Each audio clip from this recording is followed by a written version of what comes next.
வயசு தான் அந்த பொண்ணு. ஒரு சிறு குழந்தை, 2 மாத குழந்தை வந்து எடுத்துன்னு வராங்க. இங்க வந்து பழைக்கிறாங்க. வந்தாரை வாழ வைக்கும் தமிழகம்.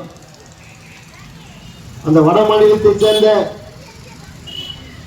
அவரை வந்து கஞ்சாவில் அடிச்சுட்டு போதை அடிச்சு வெட்டி கொள்ளறான். கொண்டு அவங்களை வெட்டி சாக்கு பையில போட்டு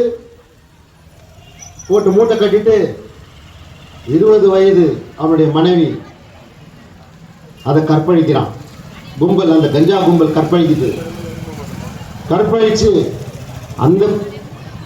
அந்த பெண்ணையும் கொலை செய்யறான். கொலை செய்து எடுத்து கால்வாயில போடுறானுங்க.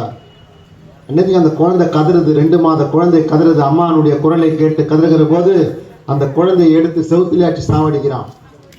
இந்த அளவுக்கு மிகப்பெரிய கொடூரம் கஞ்சா போதை. இன்றைக்கு நம்ம போன மாசம் ஒரு சம்பவம் நடந்தது. நம்ம திருத்தணியில ட்ரெயின்ல வர ஒரு வட இந்திய இளைஞனை கொண்டு வந்து திருத்தணியில கஞ்சா கும்பல் வச்சு வெட்டினான். எங்க பார்த்தாலும் போதைப் பொருள் கலாச்சாரம். அதை கட்டுப்படுத்த மு.க. ஸ்டாலினால் முடியவில்லை. ஆகவே இந்த போதைப் பொருளை கட்டுப்படுத்த வேண்டும் என்று சொன்னால் அண்ணன் எடப்பாடியார் தமிழ்நாட்டுடைய முதலமைச்சராக வரணும்.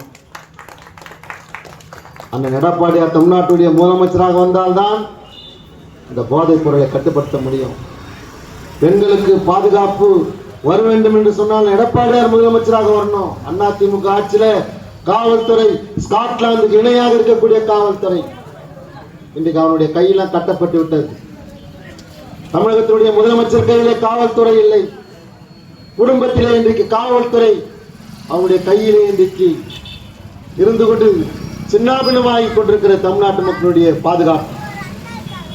ஆகவே இதுக்கெல்லாம் ஒரு சட்டமன்ற தேர்தலில் நீங்க முடிவு கட்டணும்.